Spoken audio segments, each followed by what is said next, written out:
Hello, everyone. Thank you for joining us. I know that we're coming into the room now and getting ready to talk to our expert executive coach and trainer, Joe Ilfield. Welcome. I know you're coming in. My name is Anissa Avon, and I am the CEO of Turnkey Coaching Solutions.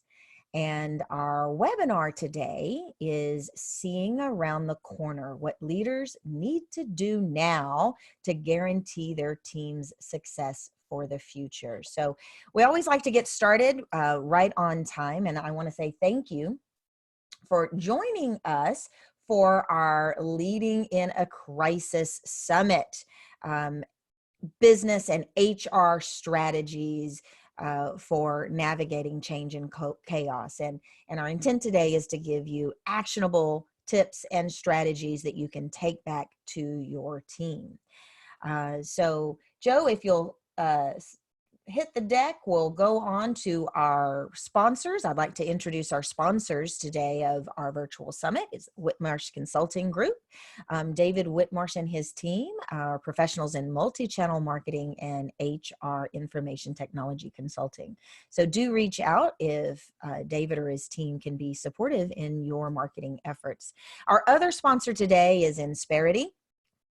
And Insperity has been kind enough to offer all of our participants something I consider pretty valuable, a free HR financial analysis report and debrief at no obligation. We know that a lot of HR departments are being flipped upside down and inside out. And my heart breaks every day to hear about the furloughs and layoffs. And you and your department, if you're one of our HR peers, are needing more support than any other time I can think of in business history. And we're here for you. And I was very pleased that Insperity was willing to offer this. It's going to take the business performance advisor anywhere, depending on your organization, from 3 to 6 to 8, 10 hours to put this together. So don't hesitate to take advantage of it. They really do understand that their services are not a fit for everyone, but that is one of the things that they're offering. So now I want to share with you, every single day we are adding new experts. We've got 40 speakers and counting. When my team and I realized that we were all going to be sequestered even from each other, and we were also going to be the victims of this pandemic in more ways than one, we put our heads together and we said, okay, there are things we can't control. There are things that we can. What can we do to help? What are our peers? What are our clients need? And that's where our Leading in a Crisis, Actionable Business and HR Strategies for Navigating Crisis and Change virtual summit came about. Visit that link that you see at the top, turnkeycoachingsolutions.net/leading in a crisis, or watch for your emails. If you have signed up for just one, we'll probably likely to tell you about the other ones that are coming on board. Do also let us know, what are we missing? What topics are of interest that we haven't captured? I will scour our team of experts and then some to make sure that we are supporting you the way that you want to be supported. So just shoot me an email and let me know what we've missed and how we can support you. The other thing I wanted to mention is that we have created multiple special offers. All of our speakers have something to give away or a special offer. All of our sponsors have something special to contribute. And one of the things that Turnkey is doing is buy one, get one virtual training specific for the topics that we need today: crisis management, leadership, and competence related to working from home, emotional intelligence, crisis management, crisis communication plans, business continuity, a change in your strategic priorities, layoffs and downsizing, you name it. So again, just reach out to me if that can be supportive. So I'm super excited to introduce you to our speaker.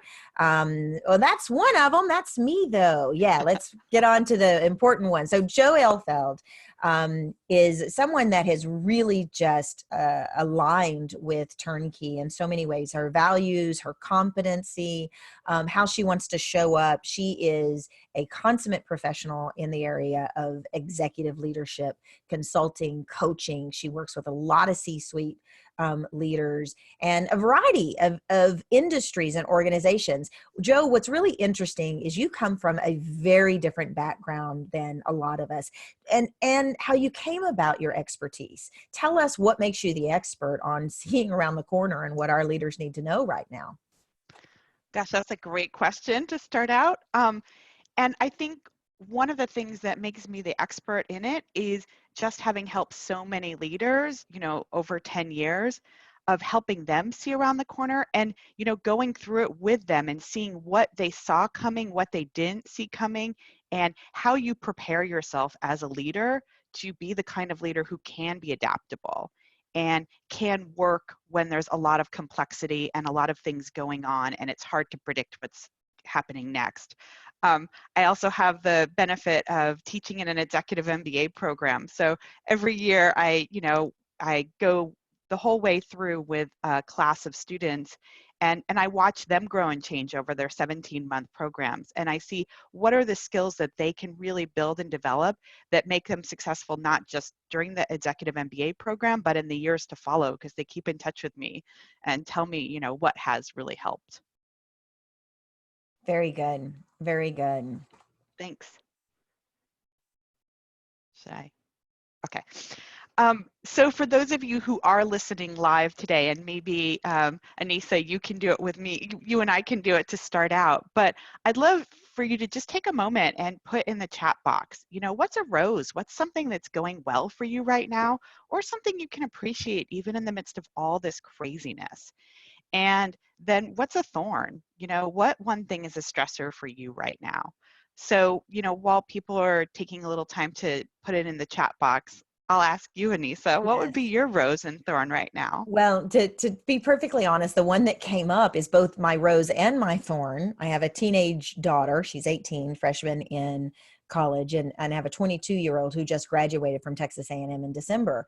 And my rose Congratulations. is that both of them are at home and taking this seriously.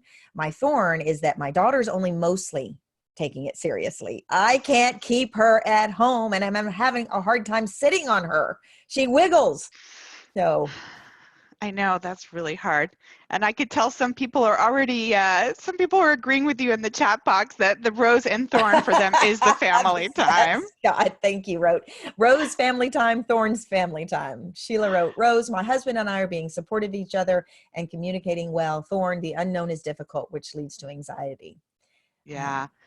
For me, I will say my rose is that my son actually, I have an 18-year-old now too. He turned 18 yesterday. And it was just a really special time to celebrate. I mean, it was just our close, immediate family, but we zoomed in the rest of the family. And I was so grateful that there is that technology and that even our parents could figure it out and, get online to wish him happy 18th birthday. And I would say one of the big thorns for me right now is actually how much I'm sitting because I'm doing so much of my work and, with clients on Zoom and in front of the computer, whereas I used to be out and about meeting with clients face to face and, there's getting in and out of your car and everything. And so I'm realizing I have to do a lot more to take care of my back, which probably I'm guessing a lot of people listening to this are also sort of dealing with like, do I have a good chair at home to work in? And, how is my back dealing with hours and hours of Zoom meetings? One of my clients was telling me yesterday that one of her direct reports told her that they were at a 5 p.m. meeting and she said, this is my 13th meeting today. I'm done. And my client was like, it's fine, let's get off. Yeah. But like, I think, that is the reality for people and something, if we're seeing around the corner, something we're all going to be dealing with. I see some more coming in. I don't know if you Oh had my time to gosh, read them yes, while I was so chatting. many. I want to read one in particular because I really think that it exemplifies what so many of our peers are experiencing. Angela wrote, Thorn, I'm the only adult working at home with 3 kids, 11, 8, and 4, and a founder of a new company, 18 months. I just want to cry even hearing about it. As my partner has to be in lockdown in his office, he owns an accounting firm for restaurants, meaning we just both don't have the luxury of 2 hands on deck. Yeah. And I think, that's something I'm hearing a lot right now from my clients too, especially if one person is in a medical profession or, if both people are, doing work where they have to be on meetings and there's younger kids at home that can be a real stress on a family. Yeah. So let's talk about how to deal with some of this then. Thank you everyone Please. for posting, and keep the chat coming. Anissa actually did a lovely introduction of me, so I won't say much more about myself except to say that I'm an executive leadership coaching consultant. I'm based in the Bay Area right now. I mean, always, I guess. And but now I'm only doing work in the Bay Area, and so I work with C-suite leaders and with their teams, and I am always helping my organizations that I work with think about how do we prepare ourselves not just for what's going on now, but where we're going to be, in 6 months, in 12 months, and where we want us to be. Another thing that I was joking with some people makes me uniquely qualified to talk about complexity is that I have 3 kids, and they're actually all 3 at home now. My 18-year-old is my oldest. So I joke that the sibling relationships, if you have 2 kids, you have 1 sibling potential source of fighting at any given time. And with 3 kids, you actually have 6 because you can gang up. Two can gang up on 1. So, there's that extra complexity and, making sure that they're all doing well. So I bring that as part of my expertise in dealing with complexity. I think that's fair and hard-won expertise. Thank you. So for today, what we're going to be talking about is, first of all, how do you think about the problems and the challenges that are going on today, in your organization, in your industry, and how do you use that to make better decisions, both now and moving forward? And then I also want to talk about, how do you set up an effective communication strategy with your teams, especially when a lot of people have gone, virtual almost overnight? And how do you use that to make your team stronger for not just now, but for the future too? And then lastly, hoping we have time, but of course, happy to answer any questions if they come in too. But how do you create some new ground rules and agreements, both with your work team and with your home team? For me, I've had to text everyone in my family, I am doing this online thing. Please don't come into my office, even for the printer, which is behind me, for the next hour. So, for a lot of us, we have to have new agreements, with our kids, with our families about, how we work together and share this work home space. So I'll jump right in if that's okay, Lisa. Please do. Okay, great. So I don't know how many people on this call have heard about the term VUCA, but this is a term that is being used a lot when people think about the world today, which is that there's a lot more volatility. I don't think I have to convince anyone of that right now. There's a lot more uncertainty. I saw in one of the Thorns that someone had said, there's a lot of uncertainty about what's happening next, and that worries me. And there's a lot of complexity. If we think about, IBM in the 1950s or something, you went to work, the computer landscape was pretty certain, it wasn't changing maybe every 5 to 10 years, not, every 6 to 12 months like it is now. And then there's global forces that are at work in ways that they weren't before. So there's a lot more complexity that leaders are thinking about and dealing with now. Diversity than we ever did before. And then there's a lot of ambiguity, what is going to be the effect of what we do? And what does it actually mean? When we talk about a diversity in the workplace, when we talk about, suddenly making a workforce remote and working from home, what does that mean? That's really ambiguous for people, even to think do I just do my normal work day at home? Is there more flexibility now? So there's a lot of ambiguity baked into everything we're doing. So some of the strategies that I'm talking about aren't helpful just now, but they're also helpful, in thinking about a VUCA world that we live in. So I'm going to introduce a decision sort of way of thinking about problems that comes from Dave Snowden. And he actually developed it working for IBM, I think in 1999, but it's even more relevant today. So when we think about different decisions, there are simple decisions. And simple decisions are the kind of things like, if you do A, you get B. So, let's just say most of the time, if we press the button on our computer, it turns on. Or, if our kids learn 2 + 2 = 4, that always stays the same. So those are really simple decision rules. So, we probe, we figure out what the rule is, and then we respond, and, we have a rule in place. Like, so if this happens, we do this. And those are really easy things to deal with. Sadly, we don't get many of those in business anymore. And then we have the complicated. And the complicated are, you could think of it almost like flying a plane. Like, there are a lot of rules and a lot of things you can think about, but once you know how to do them, then, usually it works all the time. We won't talk about special situations, but, or building a car. Like, it's a very complicated process. There's a lot that goes into it, but once you figure it out, you get it done. You could say taxes are this way. It takes accountants a ton of time to understand the taxes. Thank you to our listener at home whose husband is doing that for all of us. Right. But once you understand the tax code, as complicated as it is, you can respond, you can analyze what the code is, what's happening, and respond, and then you have a set of good practices. And then we have the situation that I would say even before COVID-19, most of us find ourselves in, which is complex and complexity. And complex situations are the thing where sometimes you do A and Y happens, and sometimes you do A and Z happens.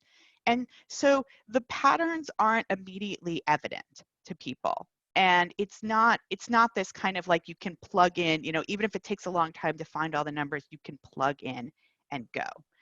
And so what happens in complexity is that to work with it really well, we actually have to do more experiments. So we have to sort of start with more local experiments. Well, like, what happens if we do this? Like, what are the results? So for companies, you might think about, like, if you're releasing a new product, instead of doing this like massive release, around the world, like, how do we release it to a small group, get some feedback and move on? How do we then, enlarge that? What is the feedback we're doing? And one of the big learnings about complexity, and that I'm often talking to my clients about, is that people often and this is all of us, because we like things that make sense and we like knowing what's right and what's wrong. So we're often looking at complex situations and trying to make them complicated, which means we're spending a lot of time analyzing and trying to figure out the rules and trying to figure things out. So if we just knew this thing, then we could do this. And to be honest, I find myself doing this even now with COVID-19. Like, I wake up and I ask my husband, who's, a doctor, so he's always looking at the numbers, like, how much have the numbers gone up? Where have they gone up? Are they starting to go down yet? Right? I'm trying to take this very complex situation and see if I can figure it out. If I know when the numbers are going down, when will I be free to leave my house? But, but this is what people are doing in the business world too, is that they're taking things that are complex and they're putting their heads down and just desperately trying to figure them out, as opposed to acting with a little bit more experimentation and trying to do some new things. So you're probably going to get to this a little later, but first of all, I love the decision-making model that you're sharing. And also I'd like for you to, at some point, to speak about, it's one thing to use a decision-making model when our life is normal. It's another thing when we're under such extreme stress. And I find that many of us are, and leaders that we're working with, our default setting is not to reach for a formula or a methodology or even something that we know works, but that reactive place. So can you speak to that a little? Yeah, that's great. I'm just going to finish up the model, Yes, just so please. that, and then wrap up and then, move on. Thank you. That's a Thank you, great next please. question. Thank you. But the last stage is sort of chaos. And, and this could be where a lot of us find ourselves now, which is, hey, you go to the store and there's not even toilet paper, or or you can't even get into the store now, right? The lines are so long, wrapping around the corner the other day in my neighborhood. So, and when you're in situations of chaos, then really the best practice is to act, because you want to do something and then see if you can find some stability and then go from there. But when you're in a chaotic situation, you're wanting to act and do something. And I think, this is what, turnkey coaching has done so well, is like, this chaotic situation, who knows what's happening in leadership. And you guys are like, okay, we're going to act and we're going to put together this summit so that we can help people. and help people try to find some stabilization, within it. Um, but so your question, now that I've forgotten part of it, I Well, and I think you apologize. started to answer it. It is, we do have moments of going into chaos through the decision-making process. So my question in its essence is about, if someone hasn't built a skill set around decision-making already, we know that during times of crisis, we're Right, really they're in going to be trouble when reactive. it comes to quality decision-making. Yeah. How does an organization help their people implement a decision-making process, for example, or even teach one or two leaders how to make better quality decisions using a model if it hasn't already been implemented, or if that hasn't already been introduced? Yeah. Okay, great. And so I'll give sort of one of my big tips that, I've been reading about and hearing about, and I think is so helpful right now. But if you look at what first responders are doing, when they're like, 9/11, and, how first responders respond to things that are really chaotic and have, what they do is, they get people together regularly in the morning, like, first responders, everyone, or at the beginning of a shift, and they talk about what they know, what they don't know, and what they've been doing so far. And then the second thing is that they're constantly sort of doing what many in the business world would call a postmortem. Like, okay, this is what happened yesterday. What could we have done better? Or what went well during this shift? What didn't go well? And I think for a lot of our organizations who are in chaos right now, there's two great lessons for that. One is, how do you start getting people together, even if it's for a quick moment? A lot of my clients have moved to just daily huddles with their team for 15 minutes. It doesn't have to be in 8 a.m., if you don't want to make your people with young kids suffer, you could have your daily huddle at noon or something. You can be flexible. But I think it is really important to have these things where you start to put the information together that everyone's having, like, what have we learned since yesterday? What do we know more since yesterday, in our industry, in the world, um, you know, maybe with different factors with, our employees, what's happening with them. And so it's a great way to communicate out information, but also get information back from your people. And I think that's important in decision making right now, because people are more separated. So you want to make sure that you have ways of collecting back what your people are seeing and learning. But then you also want to, and we can think of reactive in, the good way and the bad way. Like sometimes we're reactive, like something happens and we just react and without thinking, without pausing and being thoughtful about it. But other ways we can be reactive is we can be noticing, like, hey, what are we as a team or as an organization doing that's working that's working well right now? Let's do more of that. And what are we as an organization doing that's actually hindering us or stressing out our people, or making people not work well together? How do we fix that? Yep. And I think that kind of sort of like more frequent post-mortem when you're in this chaos and then the complexity is so essential for businesses to be doing right now. But I think it also sets you up for the future for having much better communication and, being able to more quickly respond in the future to what's working and what's not. Agreed. Agreed. Can you speak a little bit to how, well, first, I'm not quite sure I understand the words on your model, the decision matrix right there. So tell me what I'm looking at when it says under complicated: sense, analyze, and respond. Right. So yeah, I can definitely go through this. I'd love to get to some other tips, but I'll just explain that one. Like in a complicated system, basically you're sort of sensing what's around in the system. You're analyzing, like, okay, so what do we know, like, about building cars? Like if we do this first and then we do this. So you're analyzing all the processes, and then you're responding by putting good practice into place. So these are in order. So in all of these, Yes. In a simple, you're probing, you're sensing, then you're responding. In chaos, no, you're sensing, you're categorizing.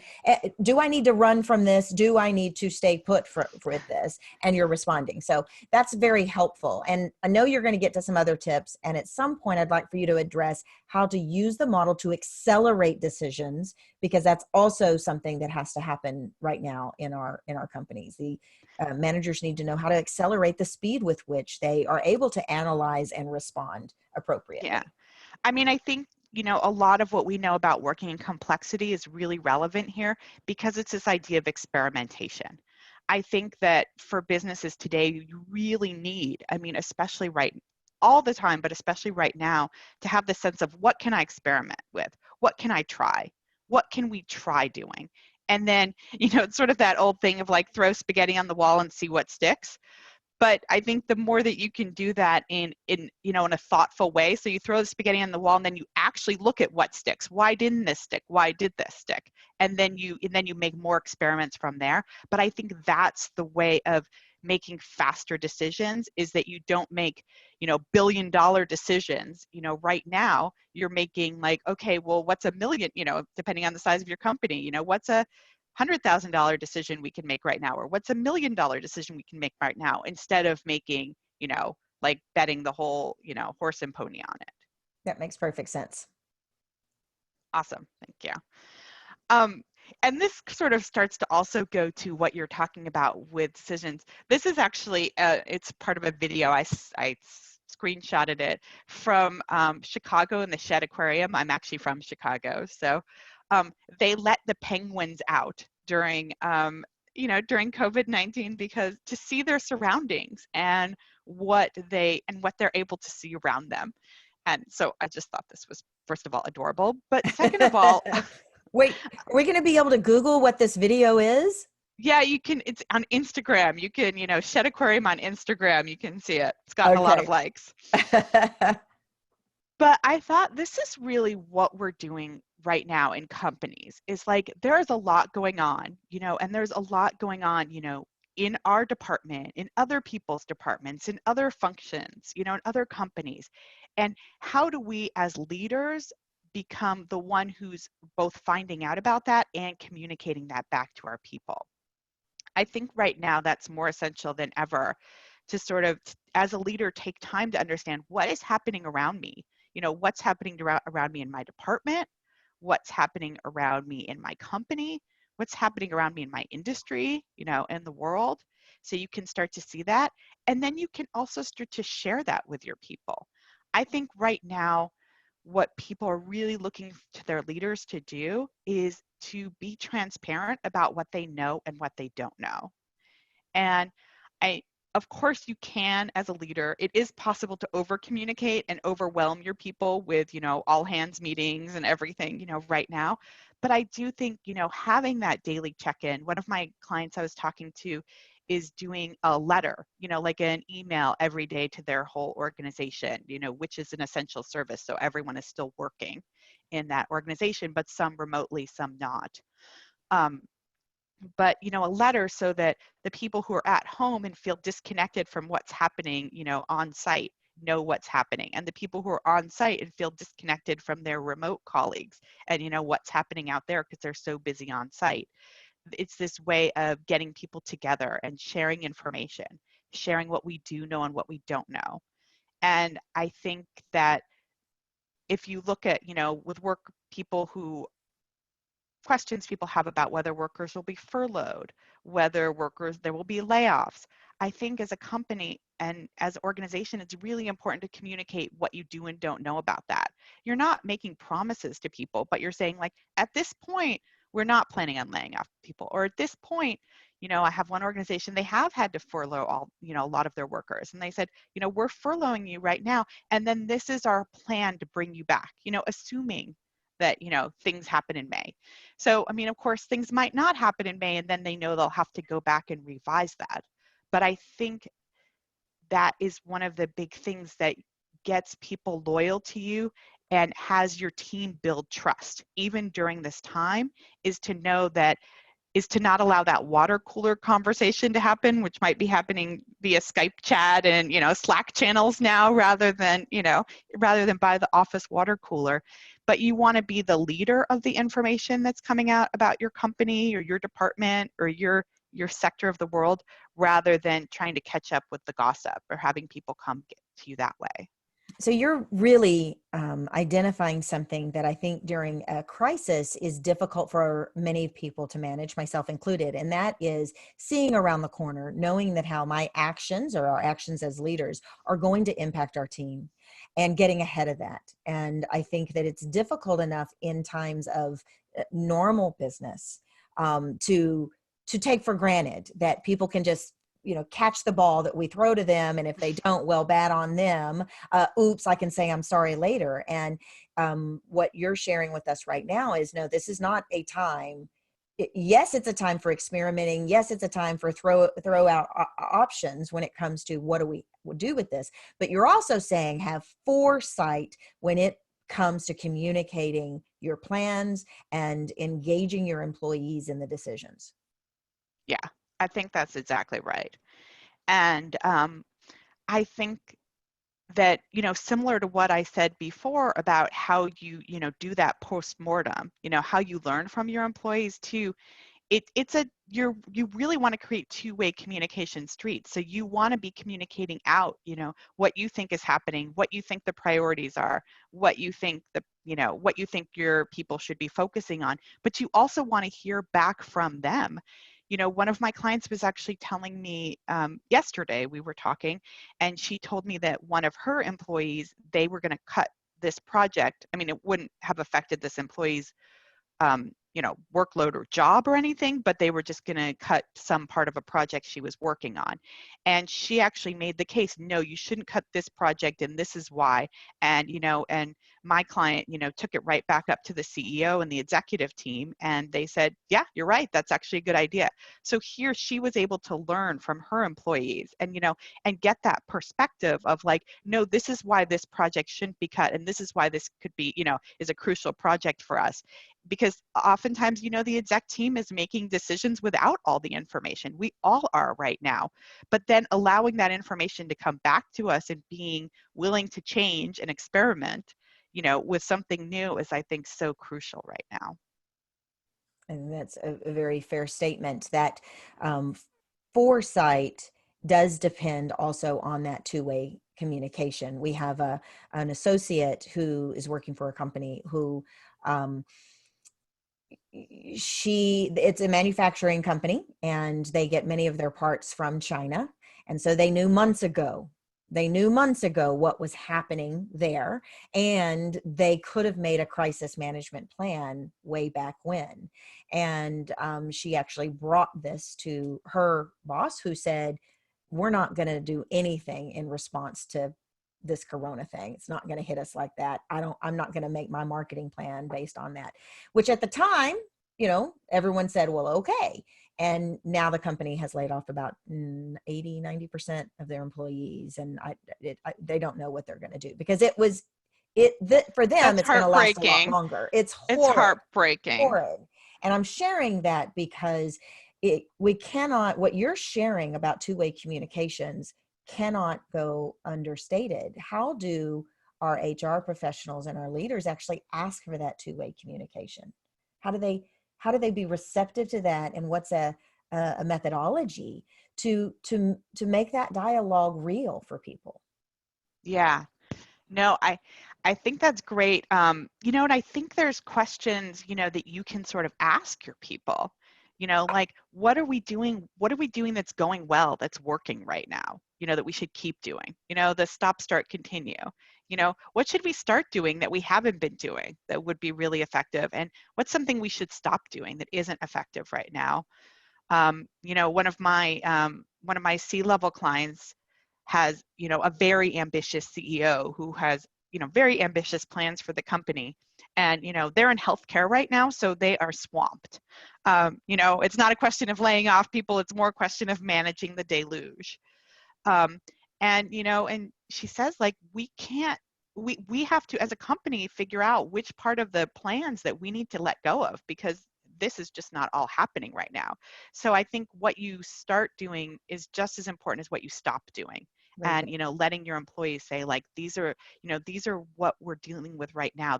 Or the other question to ask is, like, where do you need support right now? Like, what are the things that I can help you with? Or what are the things that I can find someone to help you with? Another one of my companies, in healthcare was saying that, the doctors who work for their organization were saying, what do you need me to do? I'll do anything. Just let me know how you need help. And she said, I've never seen them do that before. I've never seen people just so willing to step outside, their comfort zone or their lane and just be really helpful. And I think that in some ways is the beautiful thing we're seeing all around the country, around the world, is people who are stepping outside themselves and really being of use. And I think as leaders, we can't underestimate that there are some people who are just literally sitting at home, they're alone, they have nothing else, and they want to be of service, they want to be of help. And we have other people who have 3 kids running around under the age of 6, and they might need more of that help right now. And that's just where we are. Yeah. Excellent. That's really helpful. I want to mention that tomorrow about this talk about two-way listening. Tomorrow we actually have an expert on a pretty advanced artificial intelligence related to listening to your employees.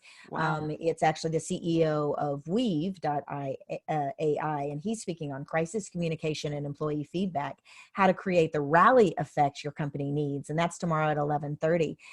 But that is, as you were speaking, I'm thinking, in the middle of a crisis, how do we also make time for that two-way dialogue when we're also trying to make big decisions on what do we do? How do we do this? If you're in healthcare, there's not even time to make decisions. It's time to just simply, this isn't about planning, it's about responding. If you're in manufacturing, it's about, okay, what do we do now? So can you speak a little bit about that? A system, this is about systems. In this case, we know we need to communicate, we know we need to listen, but what's a good system around getting that feedback that doesn't overtax an already taxed HR department or leadership team? That's a great question. And I wish there was like a one size fits all Right. answer to this. Right. Obviously, there's not. If you are a company of, like less than 100 employees, it's going to be very different to get feedback, throughout your company than it is if you're a company, with 100,000 employees globally. I mean, that's really going to change. But part of it, I think, is, and this goes back to, once again, the, how you deal with things in complexity is, I think, making experiments. So maybe one way you make an experiment is you say, hey, email this if you're seeing, email this, helpline if you're seeing one thing. And then if you get Good. like 10 things that are really great, you're like, oh, that worked. If you get like 50,000 responses and you're like, we can't go through this. Okay, we need to think of something else, so I think part of it is an experimentation depending on where your organization is at. And like, can you fit everyone on a Zoom call, where you can see faces? If that's the case, then, you can do a great Q&A and hear a lot about what's bubbling up for your employees. Just take an hour of time and do that. If that's not your situation and you're much more a global thing, like I saw on YouTube, I think the CEO of Marriott posted, something really lovely about how they were trying to take care of their employees and, what they were doing to do that and, how they were, as an organization taking leadership to help their employees. So yeah, you might be sort of resorting to video, maybe not YouTube, but some kind of videos and getting comments and looking at the comments. I mean, you do have to be flexible in terms of how you do this.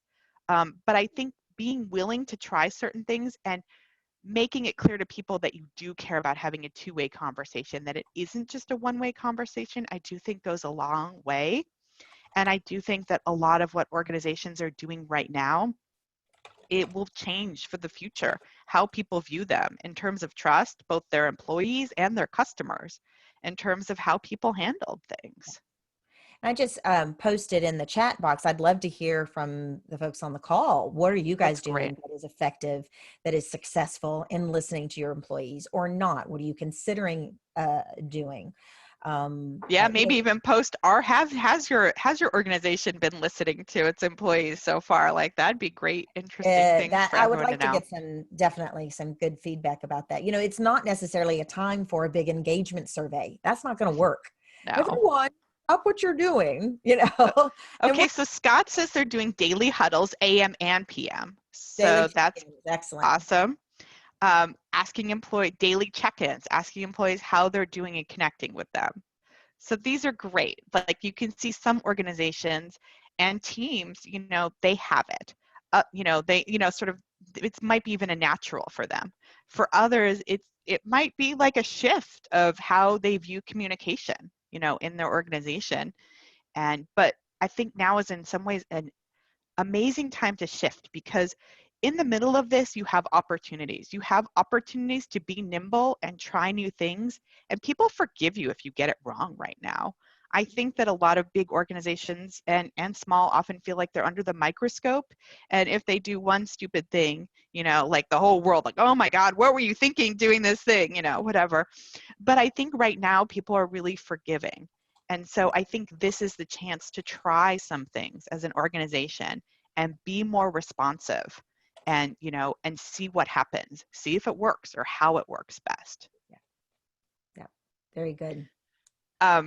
Sort of on the theme of, being more responsive. Oh, okay, hold on. I'm sure many here recognize this guy. He was on a BBC interview, probably a couple of years ago now. And, while he was doing this, interview from his home office in South Korea, then first his daughter came in and then his son came in on the walker.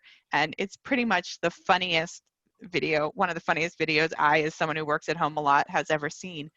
But I think this is the other thing that organizations need to be thinking about. And I call this, I really think this is about how you're building your team now to be successful in the future, because you are having some people who are working with these young people from home who might be coming in at any given moment.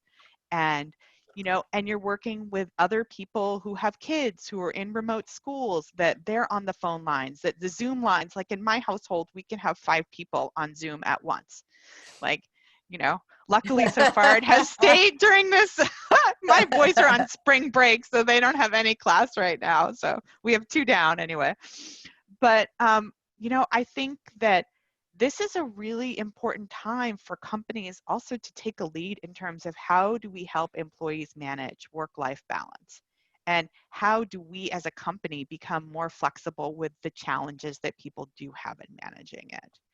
And I think that this is something that is always talked about and very rarely done. Anything is done about. And I think now more than ever, this is a place where organizations can take the lead in their teams, even if it's just a team leader, and really understanding like what is happening for these different employees. Like, what is the difference between Bob and Sue and Diana and Deshawn? Like, what are their circumstances like? And really understanding. I think so many of us have been sort of inculcated with this idea that's like work is work and home is home. And now all those boundaries are dissolving. But I think that means that it's really up to, leaders in the workforce to help their employees set up systems that work for them. Yep. So, I'll throw out a few ideas. Anissa, if you have, things you've heard about, or people on the chat too, if there is anything your organization is doing really well or not doing well, like how are you dealing with sort of the difference in circumstances? Similarly, some people have aging parents who, maybe they are delivering food to or trying to take care of. Maybe they're trying to do it all from afar and they can't go in. I have a lot of friends whose parents are in places now where they've been locked in, so they can't even visit and provide that support. So people at all are worrying about, kids and parents and loved ones at all Yes. ranges of the spectrum. Well, and something that Jacques, I think it's Jack's, sent in our chat room earlier really struck me as accurate. They wrote, "I'm concerned about potential intergenerations tensions and potential social unrest." And it hadn't even dawned on me, I don't know why, other than, my imagination running wild in some areas, but the social unrest piece and the intergenerational conflict. And you see the videos of folks going to see their elderly parents or grandparents and having to wave and, blow kisses through the window. Um, how does an organization use a decision-making model or decision-making methodology to address some of that? We know we're going to have conflict in these areas. Yeah, that's great. It's funny. I don't have an end all be all answer, but I can tell you some things I've been thinking about, as I've been processing this with friends and with my clients. Like one thing I think is understanding when, like what the time and place for exceptions are. I was talking about this with one of my clients who is someone is, a little bit more rigid and doesn't believe there should be exceptions. And she's in a healthcare setting. So she is, she and her team are all, at work all the time, and we were talking about is how do you make exceptions and how do you sort of bend the rules, so to speak, or maybe sort of throw out the rule book right now. And I think that is one thing that is important to in decision making for companies to think about. Where can we throw out the rule book right now and where can we not? I mean, obviously, if you think about things like bullying or workplace harassment, like you can't throw the book out on that. Like that can't happen now, that can't happen ever. So I'm not saying you want to throw the whole rule book out, but some organizations have really rigid time cards, like you check in at a certain time, you check out at a certain time. Like this might be a time when you think about that differently. Like this might be a time for, especially with parents of young kids, where you say, okay, we're fine if you work from 8 to 8 p.m. to 12 p.m. at night, if that's how you make it work. Or I've heard a lot of dual career families, the husband will work one parent will work in the morning, one parent will work in the afternoon, and and they'll switch off working with the kids, who's with the kids. So changing, whether people have to be at mandatory meetings, if the mandatory meeting is at 10 a.m., that might be a lot harder. Or if so just, in recording meetings that you wouldn't usually record, that would be like another way where I think companies want to be really thoughtful about the human impact of their decisions right now, because I think these will reverberate for a while. And I don't think you will get social unrest if people feel they're being seen as a human and as an individual rather than as just a number in the company. It's fair. And I think honestly that's always important, but I think it's important, even more important right now, because there is such differences. And even the best laid plans, someone who has the best child care or whatever could have, I have a friend who has she has a 3-year-old and 6-year-old and, a full-time nanny who happens to live in a very, place where there's a lot of people who live together, and she's just decided that's not safe anymore. So you could have, you can have all these things set up when they're the quote unquote ideal circumstances, but this isn't right now. So then how do you work with people in that new way? How do you help them with, a friend of mine is working in schools, and in some schools, they are giving families who don't have internet access mobile hotspots so that they can work without internet access. I'm guessing most employees have internet access, in the companies, but it's that same idea. Like, how do we think about how we can help our employees work better right now, even if it means giving things that we wouldn't ordinarily ever think to give to them? Brilliant. Brilliant. Would you mind go back to that decision maker matrix for a moment? Because a lot of what you're bringing up, and I know that we're about to wrap up, but a lot of what you're bringing up is in the areas when we, after we've responded to the crisis or a dire situation at hand, social distancing, get it done, right?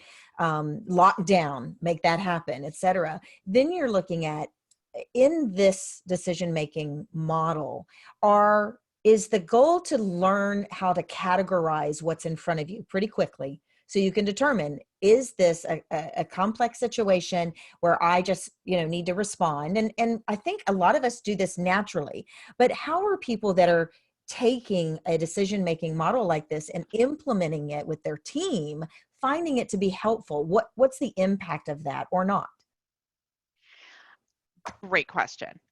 I think the impact is that if you can start to work with your team to divide, like what is, what is simple? Like, okay, it's sort of simple that everyone has to work from home. Like, X, if we have to close the office, then Y, Right. everyone works from home. Done. Okay.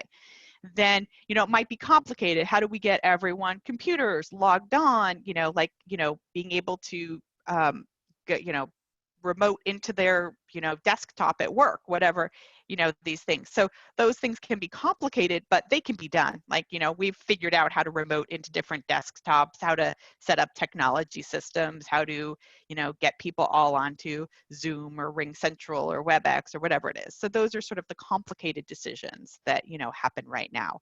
Or how do we deal with these, new regulations that are coming in that we have to deal with now with COVID-19. Okay, we figure out a system. It might be complicated, but then we figure it out. That's done. So I think the first thing is you're going through and you're categorizing like what you need to do, almost like if you took your to-do list of things that need to happen right now in your workplace, and you start figuring out like what are the simple things that we can deal with, what's more complicated that we need to put someone on to research it and analyze it, and and then we can respond. Those are those categories. And then the complex things, um, how do we start thinking about experiments? How do we do some brainstorming, think about experiments and try things out?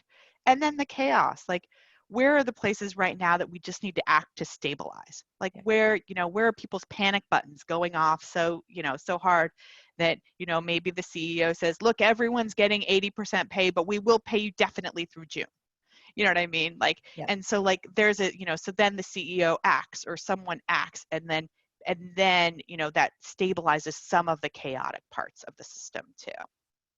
That's very helpful. What do you say to someone who, we all know people who their style of decision making is in one of these quadrants at all time, no matter what? Their ability to adapt around this quadrant has stilted, has been stifled.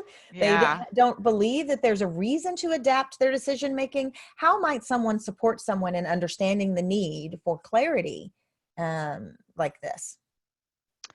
It's a great question. I mean, in some ways you're asking like, how do people develop? Like, right? Yes. How do we develop the skills of leadership? Obviously I'm a leadership coach, so I'm a little biased in terms of, coaching as one way to work with someone like that. But um, I would say that the more that you can first get people out of, what I would call like limbic response, emotional response, how do you get people, to take a deep breath, to calm down, to not be in fight or flight? That's the first thing, because I think when we have those sort of emotional, like I have to respond, I have to do something about this right now, we might be acting like it's a chaotic situation and we just need to act, when it's actually a complicated situation and it needs people to sit and think about it and analyze it. So, so that's one thing, is just calming down our nervous system, or helping someone take a deep breath, maybe go for a walk around the block, not next to them, but send them out to take a walk around the block. That's one way that we can sort of calm the system so that help people make better decisions. I think another way is really asking good questions. I mean, that's what coaching is, but asking questions where there isn't a yes or no answer. So instead of like, do you think we should do this or this? Yeah, um, instead ask like, do you think this is the right thing to do? Instead of doing that, ask like, well, tell me 3 reasons how we would know this would be successful. Or can you give me 3 examples when you would worry this isn't the right decision? If we saw these things happening, you would worry this isn't the right decision anymore. So you want people to think out a little bit farther than most people often do. You want people to think about like, what would be the signs of success, the road markers, so that they would know, okay, we're on the right track. What would be the signs that we're heading into the wrong track? And so then, and that's really a lot of what seeing around the corner is in decision making, is like, it's setting up signposts for yourself and then actually remembering to look for them. Yep. and to check back in and make sure which ones have you seen? Have you seen the signs of success, or have you seen these warning signs that you said would be like an indication maybe to turn around? Mm-hmm. Very good. Well, very good. For you guys that are still on with us, type in as we're about to check out. What are your takeaways from today? What did you find to be helpful? Scott wrote, got to jump off for another call. This has been great. Thank you. I hope that we will have access to the recorded webinar, and you certainly will, Scott. So, Joe, tell us a little bit about your special that you're doing for the folks that have attended, as well as how to get in touch with you. Yes. So I have a free leadership assessment, in all honesty, developed before COVID-19. Will not say anything about COVID-19 in it, but it is something that has great tips for, as a leader, how to communicate, how to think about clear communication with your people, and, also to think about how you're showing up with your people. So that's the first thing. Is my other offer on here? I don't know. We did not put the other one Okay. on because it's a giveaway, though. And Oh, so it's a giveaway. gonna, So, you had, I was afraid everyone would want it. So I wanted you to tell us how you're going to manage that. oh, I thought That you was guys were choosing the giveaway. right. So I think Okay, no. it was a session with you in addition. So it was a Yes. few of So, them. Right. yes. So, I work with one leadership assessment that I love called the Enneagram assessment. And so what I'm offering is that, I will, give you that assessment, it's a paid assessment, but, that you will get that. And then I will also go through it with you and help you understand, how to use this assessment, especially now in the, where there is a lot of chaos and, complexity, where these, stress parts of your personality or leadership style might show up, and also how to mitigate them so that you're leading in the best way that you can right now. Beautiful. And Joe, you can reach Joe at her website, insighttoleadership.com/leadership-assessment/. So thank you so much, Joe. This was really Thank you, great. Anissa. It was so lovely to talk to you. And thank you for everyone who typed something into the chat box. It's really lovely to have that interaction. So it's not like I'm just talking to my computer screen, and Anissa, of Exactly. course. Exactly. So want to say that thank you guys for showing up and sharing with us. Do let me know what other topics you'd like to see. Come back and join some of our other speakers. We have more on remote work. We have this afternoon, we have one more, and it's about compassionate outplacement. So, and I should say, dispersing your employees compassionately. Unfortunately, it's a very timely and painful topic, but we're going to tackle it with an expert this afternoon. So thank you very much, Joe. Excellent expertise. So thank you, everyone, for attending. Thank you And so we'll much, get that. Anissa. Thank you, everyone. Thank you. Y'all have stay safe and healthy.